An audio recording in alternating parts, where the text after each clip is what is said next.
Good evening, ladies and gentlemen. Welcome to the Wattsburg Area School District, where we are student-centered and future-focused for a world-class education. The board work session of August 10th is now called to order. Any citizens wishing to address the board this evening, I would ask that you please use the question and answer feature and submit your name and your address. At this time, would you please rise for the pledge to the flag?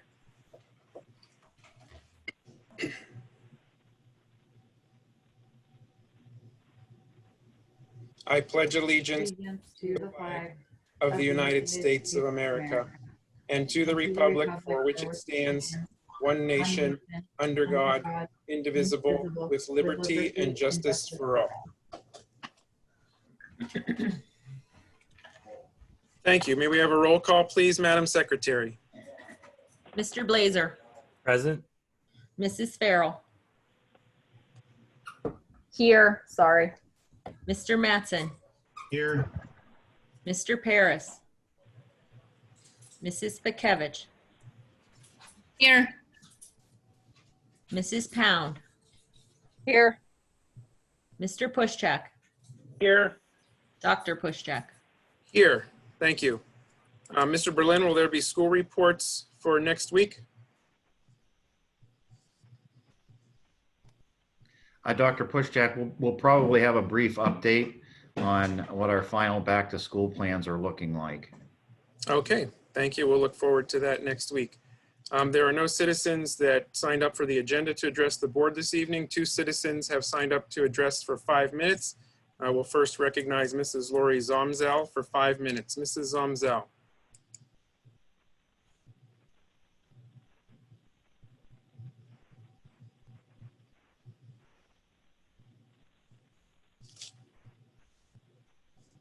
Can you hear me? Yes, welcome, Mrs. Zomzel. You're on for 5 minutes. Thank you. So I have a short time to speak and a lot of things to say. First, I'd like to encourage anyone listening to the meeting now, type a short message into the Q&A feature that can be found on the bottom of the page. Anytime that you agree with a speaker, I ask that you don't send continuous messages to dilute the message. Just type once to say I agree with whoever happens to be speaking. Let this board know what you think and how you feel. This forum benefits those on this board and administration who wish to silence this community, so we need to find ways to be heard. On July 20th at the board meeting, Andy Pushchak was asked by Mrs. Pound how the just announced vacant board seat would be filled. His response, and I quote, "We will assemble all of the interested citizens. They will submit a letter of intent with a resume. We will gather those all together. We will get them out to the board, and then we will have a discussion at the August work session, which is tonight's meeting, because this has to be done at a public meeting. At that time, we will determine the person that the board would like to approve to serve out the rest of the term. We usually use a scoring device where you would rank the applicants from your first choice on down. We would assemble the scores, and then we can discuss the scores at the meeting and then reach a consensus on a citizen to replace the balance till the next election cycle. Does this make sense?" End quote. So that was how the president stated this process would be handled. To all those who were present at the meeting on July 20th, all those who viewed the video since then, and anyone who asked their neighbor to tell them what happened at the meeting.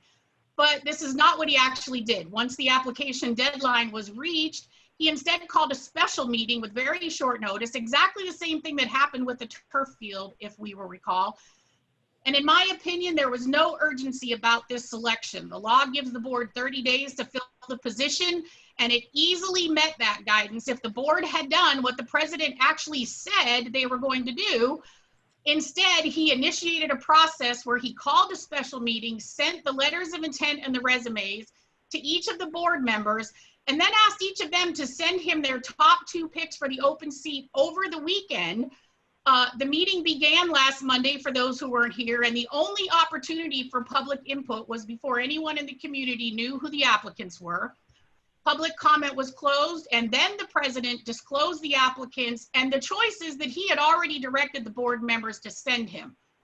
All of this was outside public view and with no ability for the public to get input. I lodged my objection prior to this happening, told him I was certain it was a violation of the Sunshine Law because I had spoken, in fact, to a member of the Office of Open Records, the Chief of Community Outreach and Training, George Spees. In addition, the meeting ended up being limited to only 100 people. Many people were locked out. So I believe that makes last week's meeting non-compliant with the open meeting status, and I lodged my objection to that point as well. In the days that followed, Andy Pushak sent 2 letters to me acknowledging my objection about the limit to the people getting into the meeting. I never saw him put this for public information, not on the website, not on the Facebook page. He said it would be added to the agenda for this work session. Again, he only acknowledged that this lack of an open meeting happened to me personally. I feel that's also a violation to the Sunshine Law and the spirit of the Sunshine Law. He also acknowledged my objection at the fact that we are on mute and can't object throughout this meeting when a violation occurs. Again, only sent to me. So if you're at this meeting and had no idea why this open seat is on the agenda, that's why. I would like to ask Dr. Pushak, what is your intent? Are you rescinding the vote from last week? Is Nicole Lee now no longer the appointed person? Because a vote can't be taken at a work session, and I don't believe you can unilaterally discount a board meeting vote. So quite a conundrum here as I see it. And I can't believe that it's really the position of 6 out of 8 members of this board to expect this community to believe that when you viewed the letters and resumes of the 5 applicants, that the one submitted by Nicole Lee was outstanding. Because I can assure you that more than 80% of this community who have now had the chance to see those letters and resumes saw it as the last place finisher against accomplished applicants. And for those who wanted to beat the IU5 drum as a reason why she was selected, Andrew Fisher also has IU5 experience in a far more meaningful position than assistant to administration. So I find this shameful, and Okay, your time is up, Mrs. Zomzel. Thank you for your comments tonight. There will be no votes tonight because this is a non-voting work session. And contrary to your thoughts, you do not run this meeting. So I would ask the citizens not to use the Q&A feature for casual comments. The Q&A feature after public comment time is to be used only for objections to perceived violations of the Sunshine Act only. No other objections or other comments, which would be similar to someone standing up in a meeting and saying, yes, I agree, or no, I don't agree. So we will not have the public freely use the Q&A feature for those reasons. The other citizen requesting to speak this evening is Jody Lee. Mrs. Lee, you are recognized for 5 minutes.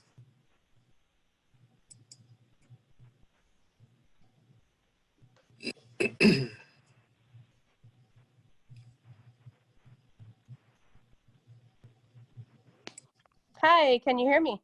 Yes, Mrs. Lee, welcome. Hi, thank you. Hi. So I have a few questions that I wanted to ask. I unfortunately was hoping I wouldn't have to come back and speak and address the board, but it looks like I do. One question I would like Dr. Pushak is some kind of an explanation as to why you felt there was any kind of urgency in calling a special board meeting last week. I would just like to hear your explanation as to what was justifying the urgency for that. And it seems to me that there seems to be no respect of the Title 65 Sunshine Act. And I keep feeling as if there's violations, and it's become a commonplace with the leadership in this board.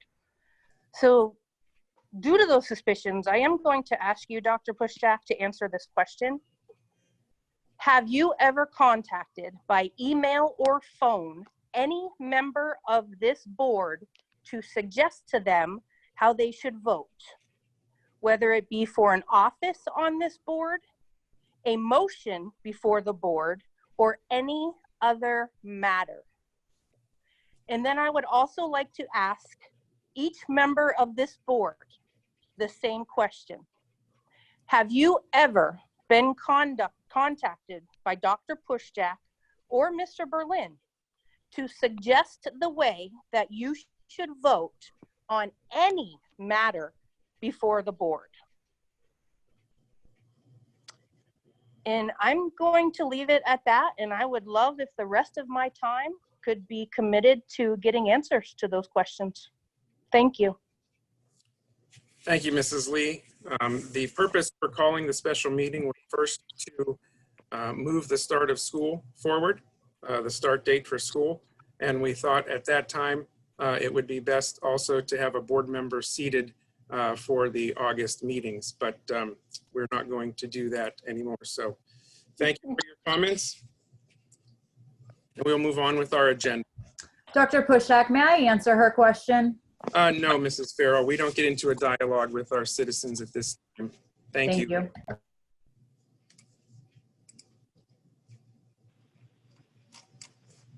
At this time, we'll move on with our agenda.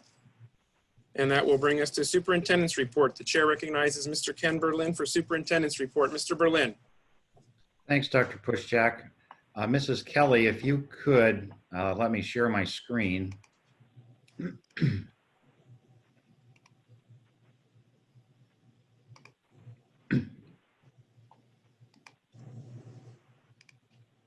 Can everyone see this PowerPoint slide?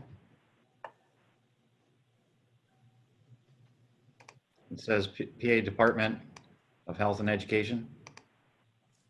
Yes. Yes. Okay, very good. All right, so this was just released late this morning. It was in conjunction with the Pennsylvania Department of Health and Department of Education. They've released guidance to help us make decisions related to what instructional models we should be using during the coming school year. The recommendations in the guidance rely on 2 standard health metrics that are reported regularly by the PA Department of Health, and that's incident rate in a community and percent positivity of diagnostic testing. And these metrics are available for every county in Pennsylvania through what's known as the COVID-19 Early Warning Monitor System dashboard. And for those of you who are on the meeting, or if you come into the agenda after the meeting, these blue words and phrases are links to what they refer to, so you can actually go to the source. So to kind of explain this, they've put metrics, the governor, the Department of Health, PD, they've put metrics around what they're recommending as far as what type of instruction should occur based on those 2 public statistics. So, and it works like this: a county is considered low in the low transmission rating if they've had less than 10 positive cases in the most 7 days per 100,000 residents, and they also need to be below 5% positivity. So you can see in that situation, they're recommending that full person instruction could happen or blended learning could happen. And they've deliberately lined these things up with our school plans, which they required us to submit, that have a green, a yellow, and a red phase. So low, moderate, substantial is essentially mirroring the green, yellow, and red phase. So if we were in the green, they would recommend on-campus learning. So you're moderate if you have cases that are between 10 and 100 residents in the most 7 days per 100,000 residents, or between 5 and 10%. And they're saying in this situation, they're recommended blended learning or full remote learning. And I can show you our Erie County statistics. This is what the health dashboard maintained by the Department of Health looks like. And you can see that we've got 39 cases per 100,000 residents in the past 7 days. We have a positivity rate of 6.2%. So if I back up, that clearly puts us in this area. 39 cases is between 10 and 100, and 6.2 is between 5 and 10. So here they're recommending hybrid learning, blended learning model. That's what that means. And of course, our board approved plan, that calls for K-6 grade instruction on campus. It allows us to really maximize every space and really spread those students out. And then the 7th and 12th students would begin direct learning online. And it'd be a very enhanced version of what we did last spring when we had to pivot in just a couple of weeks. And then, of course, down here at the bottom, you're in the red if you have 100 or more cases, above 10% spread. So I thought this might be helpful to people. These are just definitions that I pulled out of their documents. But full in person means what we had been planning in the green is to bring everybody in with some students remote if they opt to or if their safety concerns require it. Blended hybrid model, that's any model in which the number of students in a school building is reduced to allow for social distancing of 6 feet. And that's what our hybrid yellow plan does. And then full remote learning, that's any model in which all students engage in all learning remotely. So again, those line up with the 3 conditions. So to sum it up, if we look at this, moderate equals blended instruction. For us, that would mean the yellow learning pathway. What I want to emphasize is that, I'll leave this up here in case there's questions. I want to emphasize that these are not mandates from PDE or the Department of Health in Pennsylvania or the governor's office. They're just recommending that schools consider these metrics as they make decisions to go back to school. And that's where I might be interested to hear what some of the board members have to say. I mean, I'll certainly offer up my recommendation, but I thought this is something, it just broke today. I think we should talk about it because if we're going to make a change, we should do that probably next week to give parents and students and teachers maximum time to plan for what they need to do. Thank you, Mr. Berlin, for that presentation. Let's open up for board discussion. Board members have questions for Mr. Berlin or comments or discussion? Again, this just came out today. I do have a question, Mr. President. Yes, Mr. Blazer. So, Mr. Berlin, this was useful. I looked at the dashboard that you had there in a link and looked at the data for other counties. So, sort of a two-part question. One, when I looked at other counties that were not that far from us, but much more rural, like Venango and Forest, they have, almost zero numbers. They have really, really low numbers. So I can see how they might be moving toward green. But also because the data was the most recent 7 days and knowing that we did have quite an uptick the last 14 days in Erie County, I guess the question is, have you looked at our numbers or can you even see our numbers previous to the current 7 days? And I wondered how quickly do these numbers change? Meaning if we move toward a yellow phase at next week's meeting, in 2 weeks, could we see our numbers go down? Obviously, that's always a potential. I'm asking you to read the future, but I guess I wondered how quickly do these numbers or have they changed for Erie County? Well, in a webinar with the Department of Health, they were telling us that the testing is really behind. So even though this says the full 7 days, there could be a lot more bad news loaded onto the back end that we're going to learn in the next couple of weeks. I have been keeping an eye on our numbers, and I think it's been a good 8 weeks where we've had less than 10 cases. Maybe 8 or 9 on one day, and then it jumps right back up to 10 or above. So I can't read the future, but right now these numbers do concern me, especially with these recommendations coming from the health department. We could end up with a really, a quick outbreak in any part of our county, really. So I hope that was responsive to your question. It is. Thank you. Andy, it's Tara. I just have a comment. Yes, Mrs. Pound. Ken, I'm with you. These numbers are concerning to me, and especially having conversations with Trey, my 15-year-old. Originally, he wanted to do face-to-face, and he quickly, listening to everything going on in the community and the state, he quickly changed his mind to do cyber because he didn't feel safe in that environment and didn't really want to wear a mask all day long. So I'm conservative here. I'm a fan of the yellow learning pathway. But that's just my opinion. That's all I had. Thank you. Thank you. Pound. Andy, this is Julie. Yes, Mrs. Pikevich. I guess based on those numbers, I'm thinking that yellow would be the best phase for us to get started anyways, because starting in green is basically 100% full-time, everybody, everything.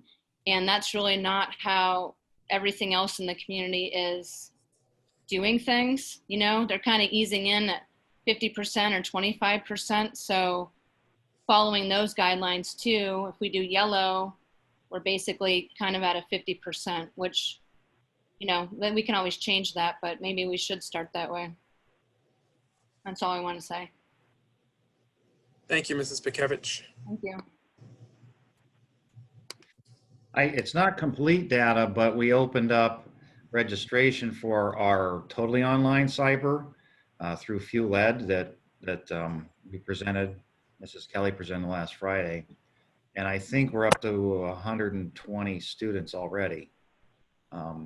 So, I mean, there's just another data point. I think there's parents concerned, just as Mrs. Pound had mentioned, that a full open might not be the best idea right now. So we have approved the reopening plan with the 3 phases, but this board has not approved which phase we're going to open in. So if we are going to do that approval in August, we should have a consensus of a discussion tonight and then add that to the agenda for next week. Yeah, I agree that the full board should weigh in on this. Because the way the Department of Ed and the governor originally directed us to make plans that had a red phase, a yellow phase, and a green phase, that's what all of us did. And if you look at how that plan's constructed, we were supposed to change our light color and, you know, go to the appropriate color when the governor, in conjunction with the health department, called a color. But as you've seen over the summer, the governor's really walked back from that. He's saying it's total local decision now. So it's on our shoulders. They did throw us this metric though, which I think is helpful. One question that didn't come up is, what if a color changes, or, you know, based on the metrics, the recommended condition changes, when should you go back to full instruction? And if you read down through the documents that are linked to the agenda, they're recommending that you wait for the next 7-day period to see if it truly is a stable trend. And then in some instances, it might be appropriate to wait just a little bit longer to get to a natural transition point, like the end of a marking period, you know, depending how close or far away you might be. Andy, this is Amanda. Yes, Mrs. Farrell. I also, as you look at the numbers and look at safety and well-being for the students and staff and faculty, I do think considering going back in yellow does make sense from a safety standpoint. I would echo what the other members have said.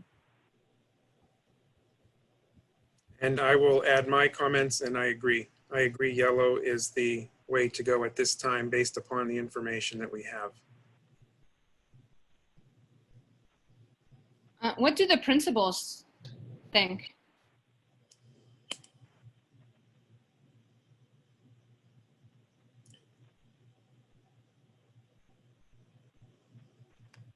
Any principals would like to give their input at this time? We'll certainly permit that. Sure. This is Mrs. Barboni. I know that this has just been a very difficult time for everyone, and trying to make the best decisions on behalf of our students and the faculty, and then also taking in consideration the community needs and our working parents as well.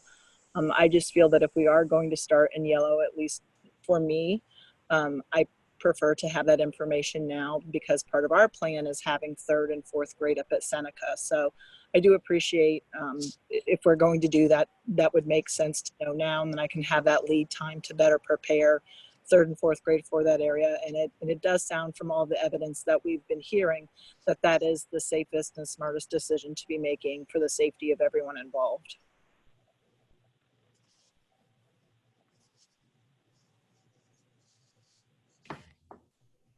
And Dr. Push, I would agree with Hillary. Mr. Paris. It would be a lot easier to start in the yellow phase. I mean, we could definitely, I mean, obviously we have a plan for that to separate the kids even more. I feel like we have that in the green phase too, but under the yellow, definitely would be a lot easier to keep those kids separated between the two gathering areas and have the schedules. You know, the schedules are staggered as well for that to happen. So we're prepared either way. I think yellow would be an easier option right now for the middle school.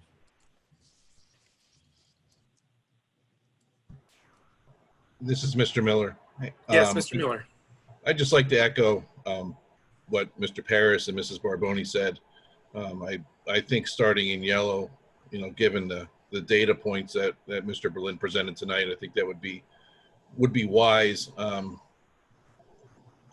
I would like to look into, and we've discussed it, you know, maybe trying to bring some of the students back onto campus at some point in time, at least the special ed students. I know, you know, we had talked about doing that to give them a little bit of in-person instruction at the high school level, and, you know, I guess 7th and 8th grade as well. So, you know, we would be looking at some sort of model like that. And if, you know, if possible, if there's a way we can, you know, make the experience as, I guess, as academic as we can for the high school students. You know, we're trying to prepare them for the workplace and for college and things like that. So I would agree with Mrs. Barboni that as much lead time as we can get would be very helpful to my teachers as far as preparing the materials that they would need. Thank you. Hi, Dr. Pushjack. This is Mary Beth Knappenberger. Yes, Mrs. Knappenberger. I've been watching the statistics across the nation and the news, and I agree with the recommendation to go yellow. And as far as, you know, special education, we do have a plan for the students from 7th to 12th grade, and we will be working with the parents to determine how much time they will be spending, you know, in the district on site. Okay, thank you. Mr. Pushjack, this is Marty. Yes, Mr. Pushcheck, go ahead. Just a quick comment. Again, with this whole situation, a lot of factors to consider and a lot of moving parts affecting everyone. And I would just like to say that I agree with how Tara put it, in that given everything, the overriding concern has to be safety. You know, until something changes or until we get different direction, specific mandated order direction from the government, I agree with what Tara said. The overriding concern has to be safety. Thank you. Thank you, Mr. Pushcheck. Mr. President, this is Sean. Yes, Mr. Mattson. I guess I'm the last one to chime in, but I do agree across the board with everybody. I think honestly, it will put a lot of families and parents at ease just to know that we can put the older kids at home. We know that they'll be able to function and do online learning. And then it would also put me at ease because I have a kindergartner coming in and trying to figure out how I'm going to homeschool a kindergartner for the first time. Yeah, it probably wouldn't go so well. So yeah, safety is priority, and I would have to agree with everybody. Thank you very much, Mr. Mattson. Well, this is the work session. This is the time we set the agenda for the regular board meeting next week. Are there any board members opposed from a resolution to begin the school year in the yellow phase? Andy Cooley, could I say something? Yes, Mrs. Pikevich. I'm okay with the yellow phase, but also, is there any time we could talk, or if Mr. Berlin can talk to the principals about that, what Mr. Miller said about possibly getting those high school kids, well, 7th through 12th graders, 1 day a week to touch base with teachers. I'm just concerned about some kids falling through the cracks, you know, when there's nobody really watching over their shoulder, especially if parents are at work, the siblings, the little ones are at school, and you have a kid at home. I know we want them to be responsible, but I also know that a teacher checking in face-to-face with them once a week at the minimum might be best for everyone.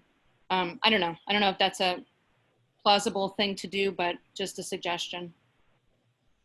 Thank you, Mrs. Pikevich. And I don't believe that's part of our current plan. Is it, Mr. Berlin? No, that's not in the plan currently. We have talked about it, like Mr. Miller said. There's a lot of logistical challenges to that, but I mean, we could revisit it. I think we'd probably want to go just with the plan to start, and then see if we could, once we get to all the students on campus, the elementary students, see what that looks like and what spaces we have left, and then we can take a look at where we might be able to actually bring in small groups of high school, middle school students. And then at that time, that would require an adjustment to our plan and a resubmission to the Department of Ed. That's correct. Yeah, the board would have to approve an addendum, and then we'd resubmit it to the Department of Ed. Okay. Can I add one thing, Dr. Pushcheck? Yes, Mr. Miller. I just want to clarify for anybody listening out there that at this point, our VOTEC students, are still going in every day, and they will be provided transportation. And the RCI students, they actually start tomorrow with Gannon. The Gannon RCI students start tomorrow. So I just want to make sure that all the parents or anybody listening out there understand that the VOTEC is kind of a separate entity from us. And, they will decide on their end what they want, if they start in yellow or in green. And I haven't heard any differently yet. I know I have a meeting there tomorrow, but right now they're starting in green that I know, unless Mr. Berlin knows something different. And also RCI starts tomorrow morning. So just so everyone knows. Yeah, I just got a question from. Hey, Andy, this is Tara. I have one more question. Okay, one moment, Mrs. Pound. Go ahead, Mr. Berlin. Yeah, I just wanted to answer an attendee's question. They're talking about the deadline for cyber registration. Is this coming Friday?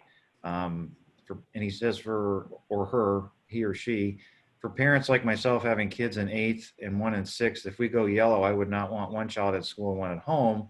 Would you extend the cyber registration so I can put my other child in cyber school if you decide next Monday to go yellow? Yeah, absolutely. It looks like that's the way we're going. So we would certainly extend that deadline. And we would also offer that to parents that may decide that they initially wanted the cyber, but the yellow plan is more comfortable for them, and maybe they'd want to send their younger ones K through 6. They could certainly rescind that decision to use our online cyber.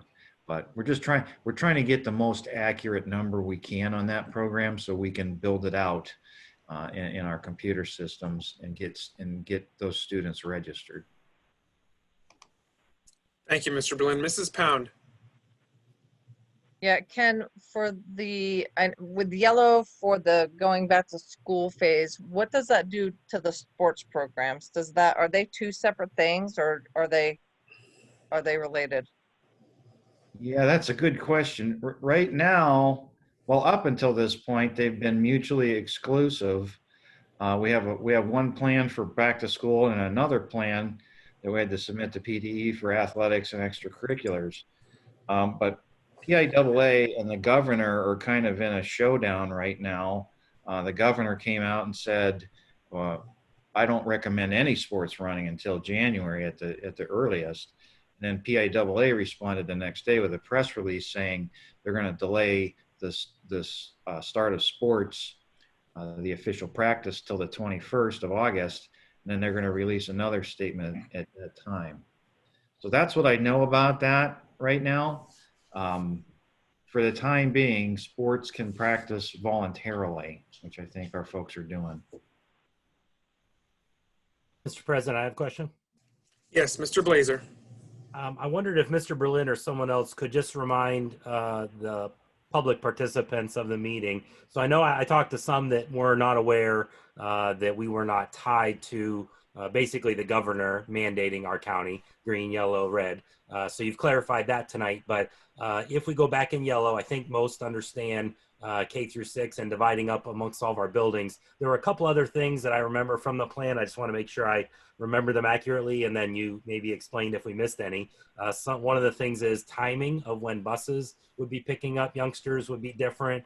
And then I guess the other question would be, if we spread out amongst all of our facilities with the K through 6, and we have some portion they're doing cyber, does that mean, do we think that we would have enough space that perhaps the younger kids could go without masks? Would they be 6 feet apart in all instances, or are there any other ramifications of going yellow besides what we've already talked about?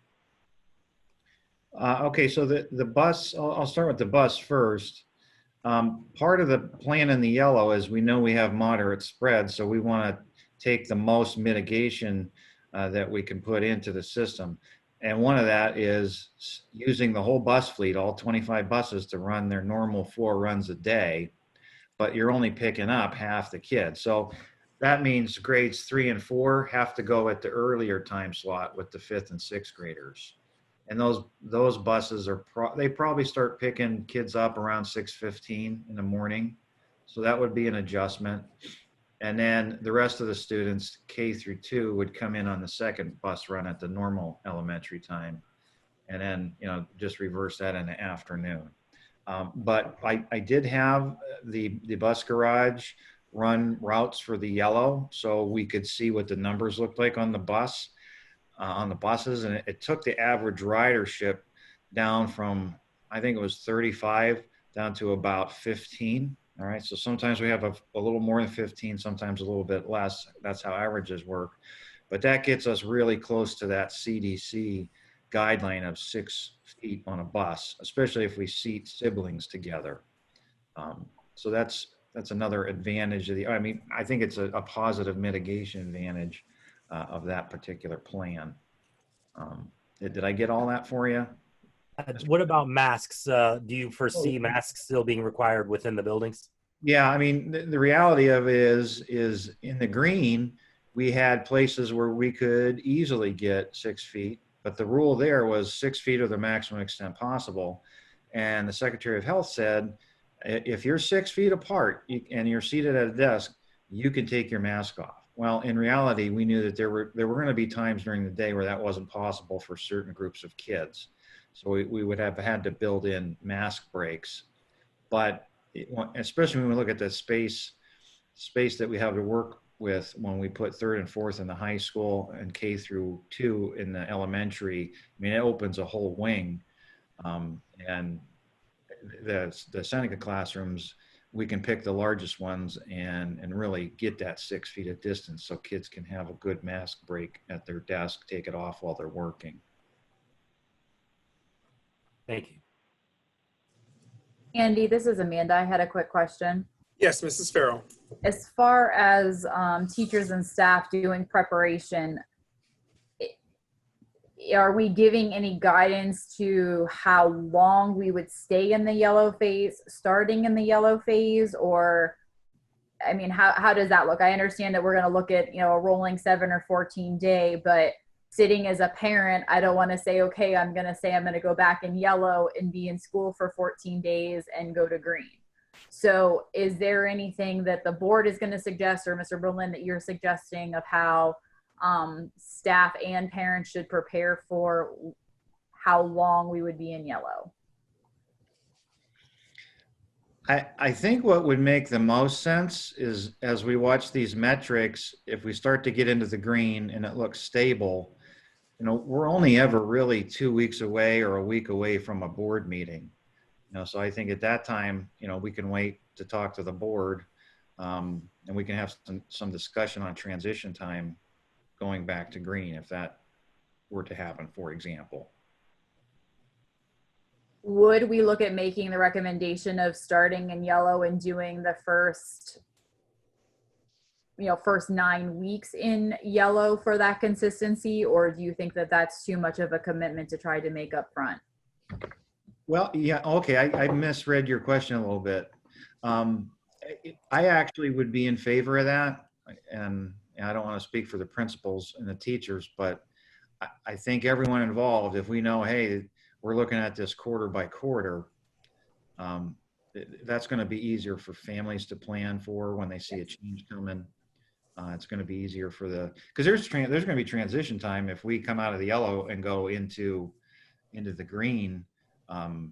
We'd be bringing in 600 kids into the buildings that had never been in them that year, and you have to train for all those routines. And there's a lot of logistics when you bring back a group of students and running them through school rules and how we do things at lunch and all that. So I would be in favor of kind of defining a period. I think that makes a lot of sense. Thank you. Yes, and I guess that was kind of my question. And again, I mean, what the principals would say for the staff in their buildings too. But I think as a parent, knowing a specific time frame that you're looking at would be beneficial too. So thank you. Mr. Berlin, can you remind us the end of the first quarter with the proposed new calendar pushing the start of school to September 8th? Do you happen to know that date? Yes, I can pull that up real quick.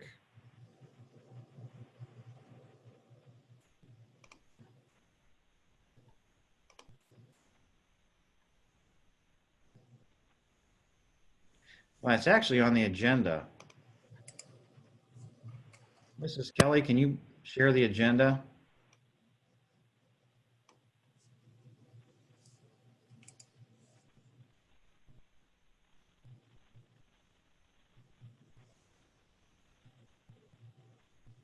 So it looks like the end of the first quarter is November 9th. Correct. So if the board would request a resolution for next week's agenda, if it would have a stipulation of for the first quarter, that would be November 9th, just for reference purposes for the calendar.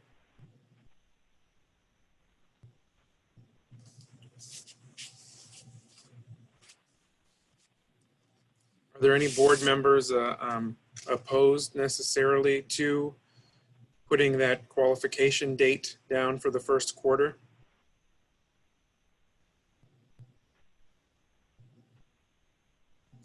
That would also give us, the October board meeting to take any further action if we wanted to, at that time for when the first quarter ends. Mr. President? Yes, Mr. Blazer. So I guess my thought on that is if, everything lines up and we are moving into the green and things are sort of gliding along in a good method, we still just keep consistency with the students, keep consistency with the staff. Sounds like what Mr. Berlin is advocating for. So I don't see that happening quickly, but if it did, I guess no harm in staying through the first 9 weeks is my take. Thank you, Mr. Blazer. Any other board members? I just had a couple questions related to this from some participants. How would ROTC work in the yellow? Well, in the yellow plan, they're high school age, so that would be distance learning. If the tech school goes into their yellow plan, I believe they attend every other day to the tech school and they virtually learn on off days. Correct me if I'm wrong, Mr. Miller, but he's shaking his head. Yes, so. That's correct. Another person commented the classrooms at Seneca High School are smaller than the classrooms at the elementary school. That is not true. There are some that are smaller, but there are also quite a few classrooms at the high school that are much bigger, and those are the rooms that we would utilize.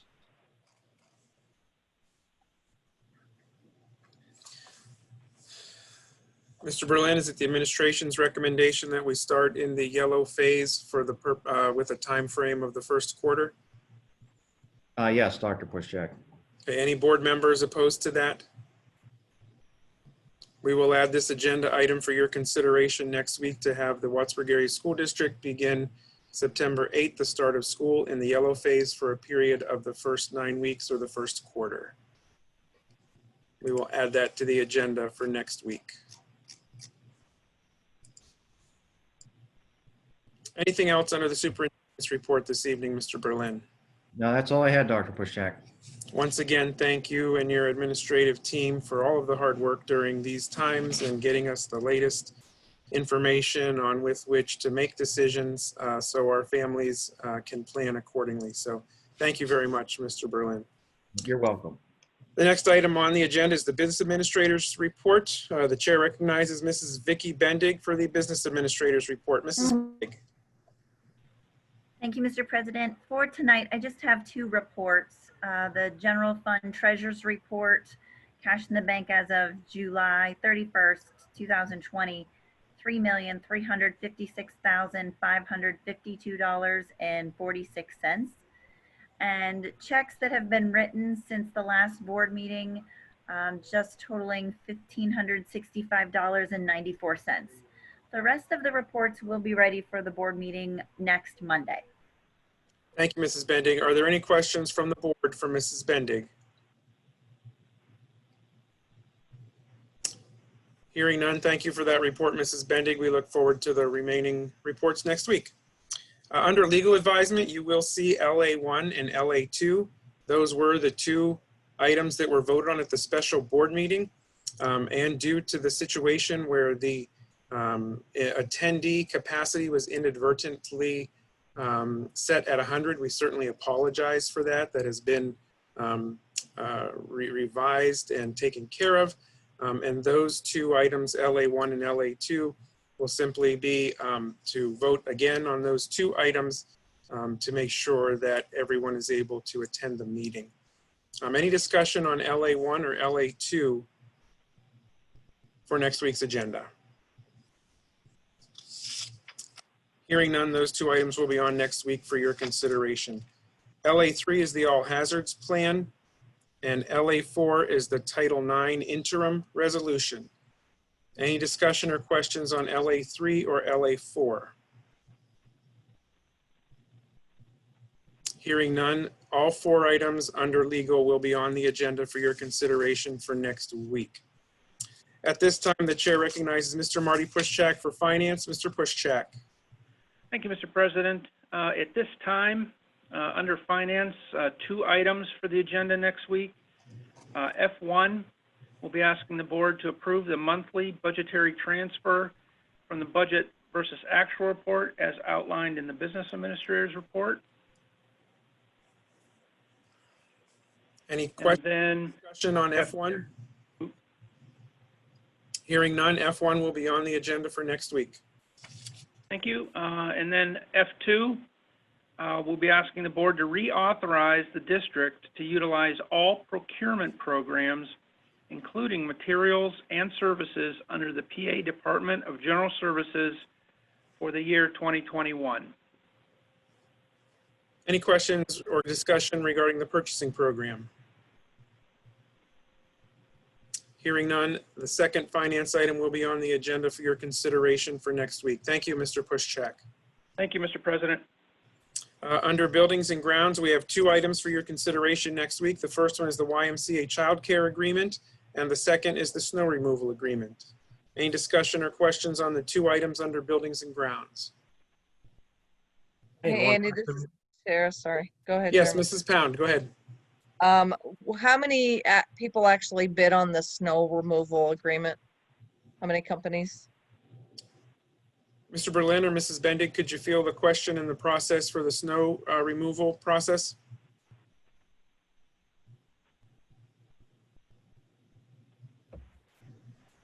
I will answer that. There was not a bid. Again, the contract has the provision that if the board and the contractor agree to extend the program or extend the contract at the current price, that we can do that from year to year. Is that part of the voting for next week, or is that just carried over? That will be, we have to every year, Mrs. Pound. No, we vote on that every year. How do people know that there's a, I guess.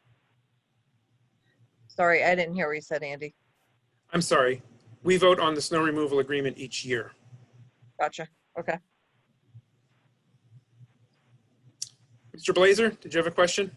Well, I think that maybe Vicky answered it. So the fee is staying the same, so therefore there is no bid. I guess just the follow-up question would be, how long have we used Nelson Trucking? And I assume that the district is satisfied with the service if the price is staying the same. This would be the third year with Nelson Trucking. They've done an excellent job and have had minimal problems. So just recommending them again. Thank you. Any further discussion on Buildings and Grounds 2 items? Hearing none, both Buildings and Grounds items will be on the agenda next week for your consideration. The chair recognizes Mr. Jeremy Blazer for personnel. Mr. Blazer. Thank you, Mr. President. 5 items under personnel. P1 is to approve the 2021 Kelly Education Staffing Substitute List as outlined below. P2 is the Service Personnel Substitute List to approve for 2021 school year as outlined below.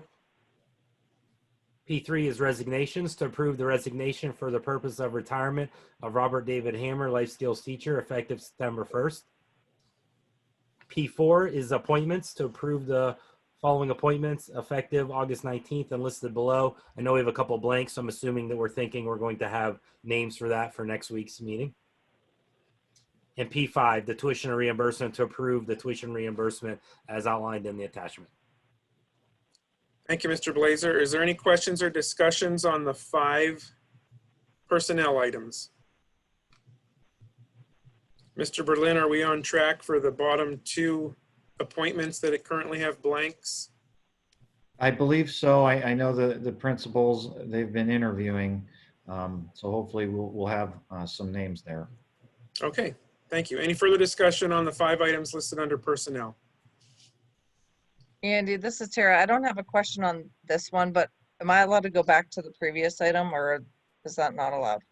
Sure, Mrs. Pound. We're still in Is there, is the snow removal the only one that gets not renewed every year? Like, put bids out there, or is that normal for other contractors that we do business with?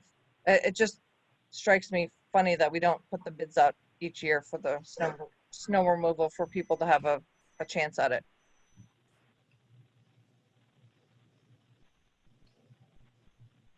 Mrs. Bendig, any response?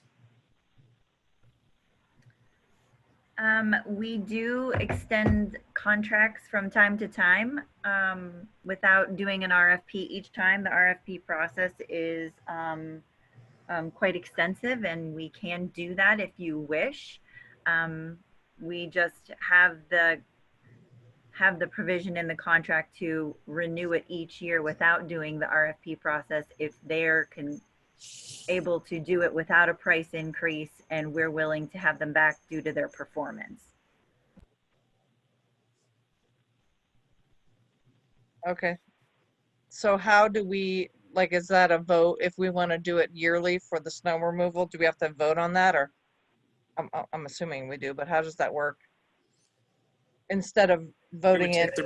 We would take the recommendation from the administration, and if the board wants to do something other than the administration's recommendation, then we would take that up at the end of the contract. The RFP, which is request for proposals, as Vicky said, had this clearly listed in it when the contract is signed. And this is the same group that we've been very happy with. So unless you would like to do something different, Mrs. Pound, this is the resolution for next week. I have a question as well, Mr. President. Well, anything else, Mrs. Pound? No, that answers my question. Okay, thank you. Yes, Mr. Blair. My recommendation would be to open it up every year for people that have. Just two quick comments. One, I totally I hear what you're saying, Ms. Pound, and I don't know that I disagree. I guess one caution that I guess I don't know enough about the size of a snow removal contract that Nelson obviously has with us. I did look at the agreement.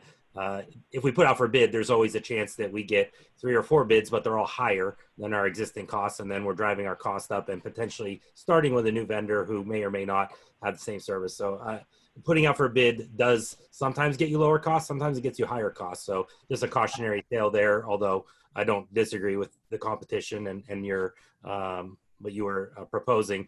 My other question, and maybe Mr. Berlin can speak on this. I know Ms. Farrell's going to talk about the sabbatical leave, but since we're talking about personnel, I wondered, do we have any sense of personnel issues besides the normal turnover that we're doing with these appointments with the COVID? And even if we go in the yellow phase, he had, I think, indicated updating our sabbatical leave because of that. I'm curious if we anticipate any personnel problems.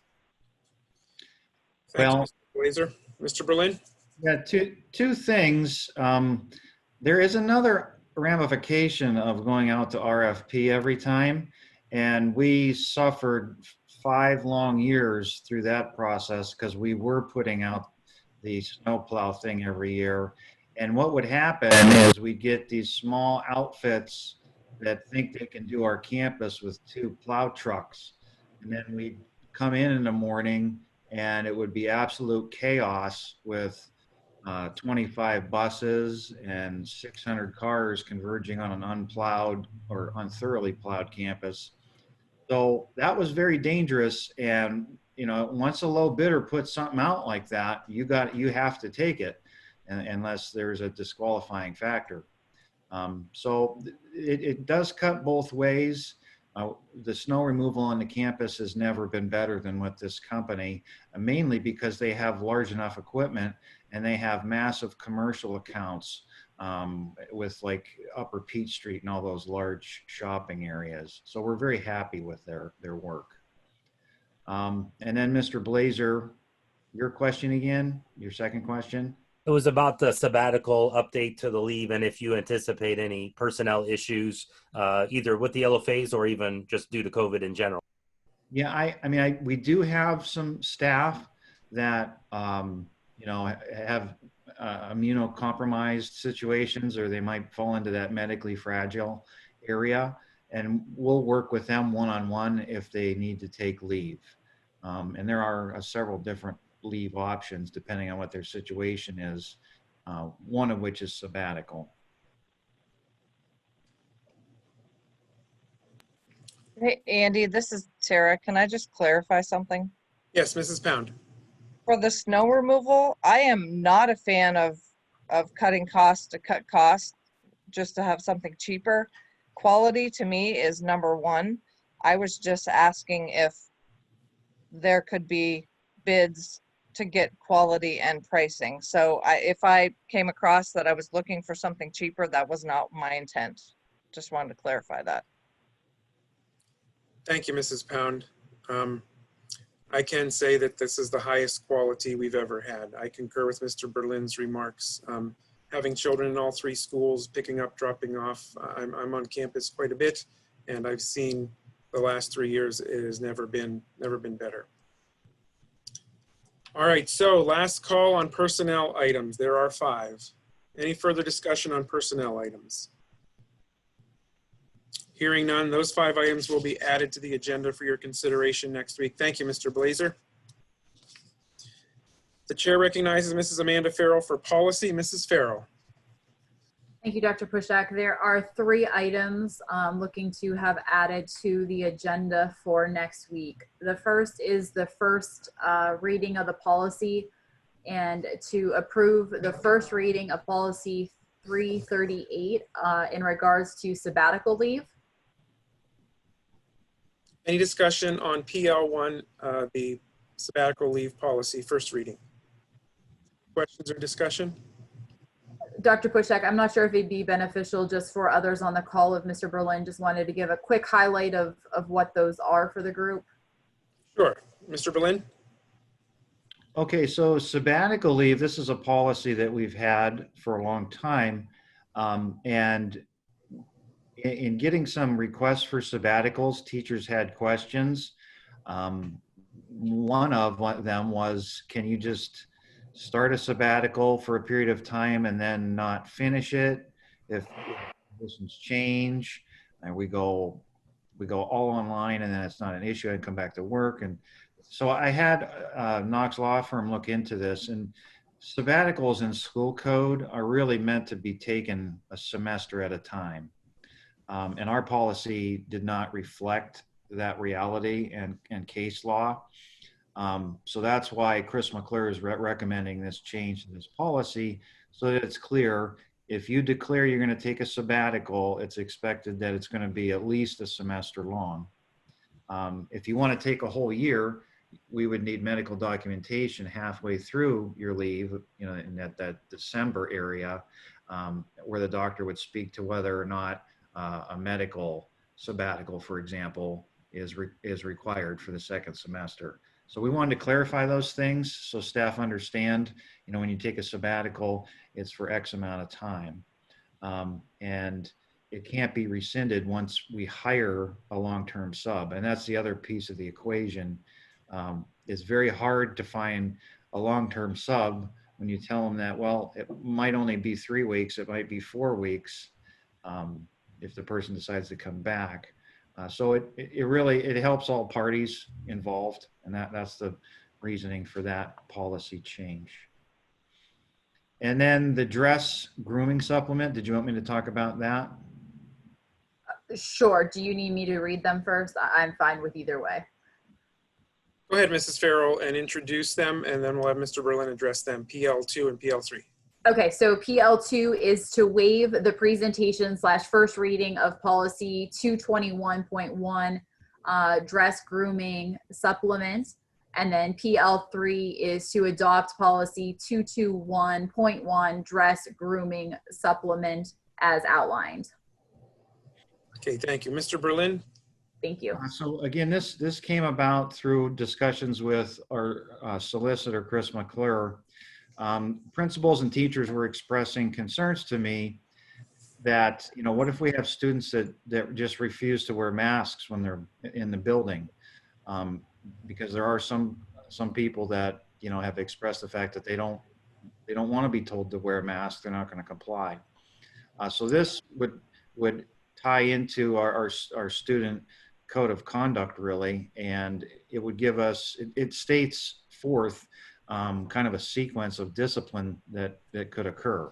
You know, a discussion, a meeting with the student, hand them a new mask, supplemental, I should say, supplemental offenses would draw traditional school discipline. And if it's somebody that's just not going to refuse, we would eventually just transition them to our online program, because it's, you know, safety is number one. It's been said a lot here tonight. Now, keep in mind, you know, if there's a student with a disability, we will have to work with that student. Now, students with a disability that would prohibit them from wearing a mask for whatever reason, we'll have to work with them one-on-one on what might be a good adaptation or accommodation for them. Okay, thank you, Mr. Berlin. Any further board discussion on the PL2 and PL3? Hearing none, all 3 items under policy will be on the agenda for your consideration next week. Thank you, Mrs. Farrell. Thank you. Chair recognizes Mrs. Julie Pikevich for curriculum. Mrs. Pikevich. Thank you, Mr. President. I have 2 items under curriculum tonight to be moved to next week's agenda, please. C1, school calendar revision to approve the revised school calendar for the 2020-2021 school year as outlined. And C2, the Fuel Education online courses to approve the renewal of online licenses for Fuel Education and the addition of elementary K-5 online licenses with the possibility of purchasing additional licenses across all grade levels as outlined. Thank you. Discussion on the 2 curricular items, the school calendar revision or the Fuel Education online courses. Andy, this is Tara. I just have a question about the calendar revision. Yes, Mrs. Pound. Going into yellow phase, is that going to change anything with the calendar going forward?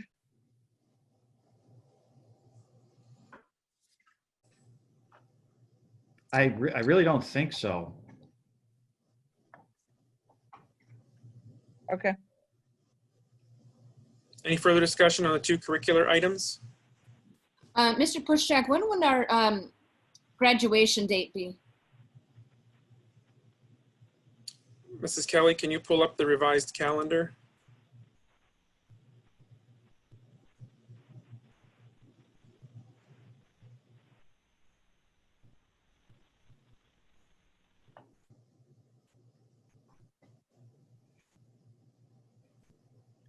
So graduation would likely be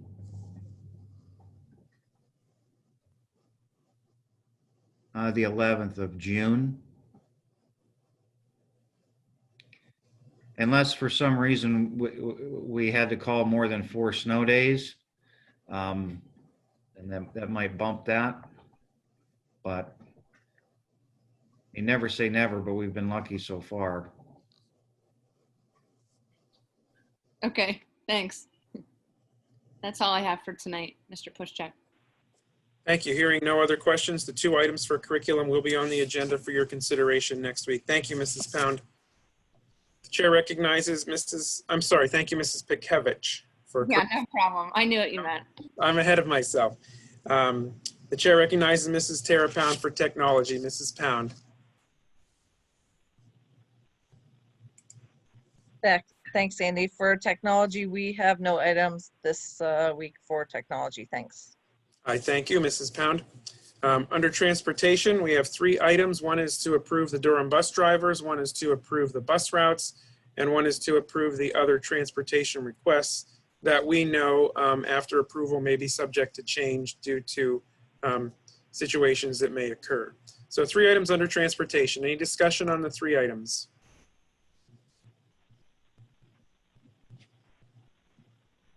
Hearing none, those 3 items under transportation will be on the agenda next week for the board's consideration.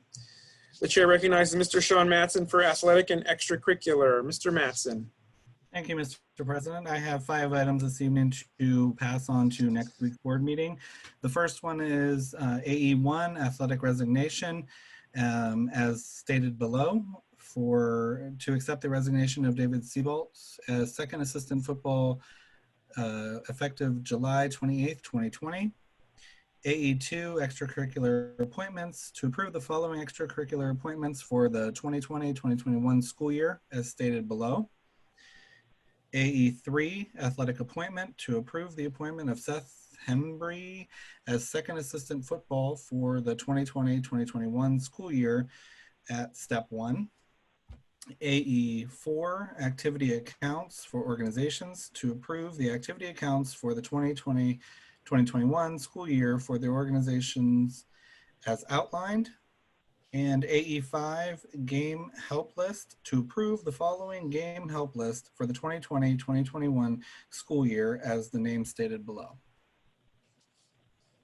And that's all I have, Mr. President. Questions on the 5 items under athletic and extracurricular?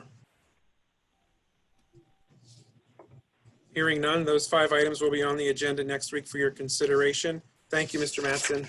Thank you.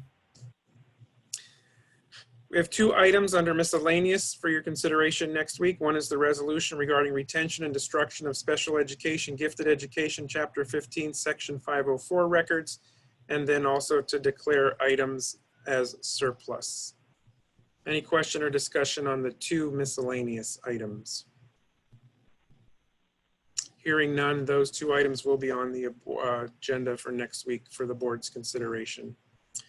That brings us to Erie County Technical School with the resignation of the board member that also served. He also served as the representative to the Joint Operating Committee, which is the equivalent of the board of the VOTEC that has a representative from each school district. We will need to appoint someone to replace Mr. O'Donnell. If any board member has a interest or a desire, would you please contact Mr. Berlin to let him know so we can get your name to be approved by the board. You can ask Mr. Berlin the questions of when the meetings are and how often they are. He would have all that information for you. I have no report from the Northwest Tri-County Intermediate Unit other than our next meeting will be August 26th. Brings us to board correspondence and dialogue. I just wanted to remind our citizens that just because you don't agree with the decision made by the board, that does not mean that this board has done anything wrong, illegal, or improper. The board has followed the PA Public School Code and board policies to conduct the business of this board, And further, as stated by our solicitor, we have not violated the Sunshine Act. Some citizens will do what they deem necessary to address perceived issues they have with board governance, and that is certainly their right to do so. But the community needs to know this board acts and governs according to the laws and policies. And also, I just wanted to address, citizens are not to address individual board members during public comment. They are to address the board and specifically the chairperson of the board. So that is why we did not engage in a dialogue with the one citizen who wanted the board member to answer questions. It has been the practice of this board to provide information when appropriate, but we are not going to respond to perceived violations of anything particularly related to the Sunshine Act in the way that it was mentioned to us. Anything else under board correspondence and dialogue this evening? Andy, I have a question. This is Tara. Yes, Mrs. Pound. I guess more than a question, like a suggestion. Is there a way, because I get a lot of questions about how can I get more correspondence from the school? My child has graduated. Can I still be on the list to get the one call and the emails? Can we add this to a conversation in the next work session or regular board meeting to talk about how we can communicate better with the community? Are there any other board members that feel this seems to be an issue?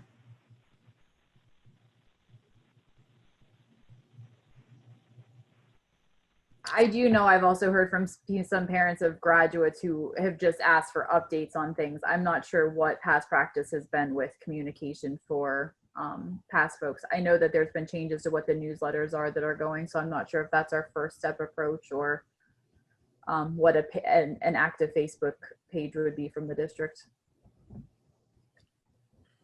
This is Julie. I would just want to know, like, we have our website up with lots of different links to like athletic schedules and things. I've heard people say like, oh, I want to know when, you know, the football team has a home game or when the girls basketball is and everything. And I referred them to the website, but if there's other topics that maybe need to be on our website, I guess, I don't know, just maybe let Mr. Berlin know or whoever's in charge of that. Maybe you could do a community page or add a few extra links for maybe things that they think they need to know are important, you know, besides what's already on there.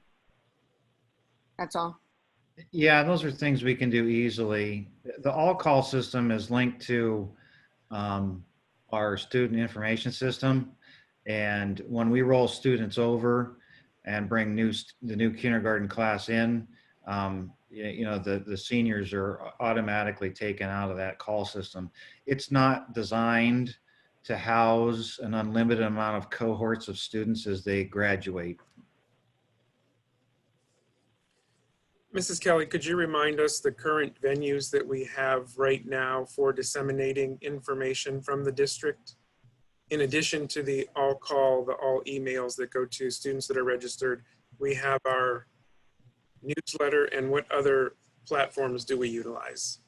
So in social media, we do have a Wattsburg School District Facebook page, as well as Instagram accounts for each of for the middle school and the high school. Okay, thank you. Mm-hmm.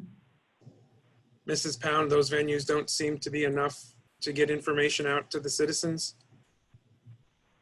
Well, if the Instagram accounts are for the current students, that would not hit the rest of the taxpayer community. I mean, it's just a topic of discussion, how we can communicate better and get information out there.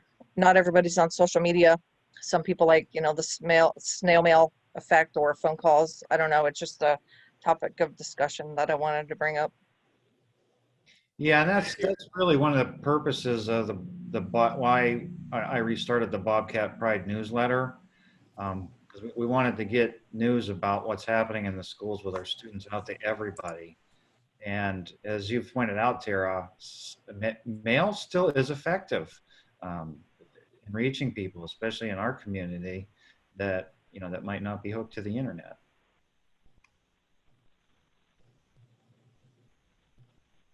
I certainly have no problem in a future board meeting to have a discussion if that's what the board would like to do.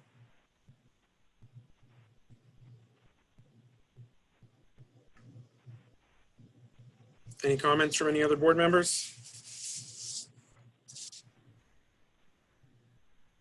Okay. I'll entertain a motion to adjourn. So moved. moved. Jeremy? This is Amanda. Oh, Second, Julie. All in favor, say aye. aye. Aye. Opposed, nay. Our meeting is adjourned. Thank you for everyone who attended our meeting this evening.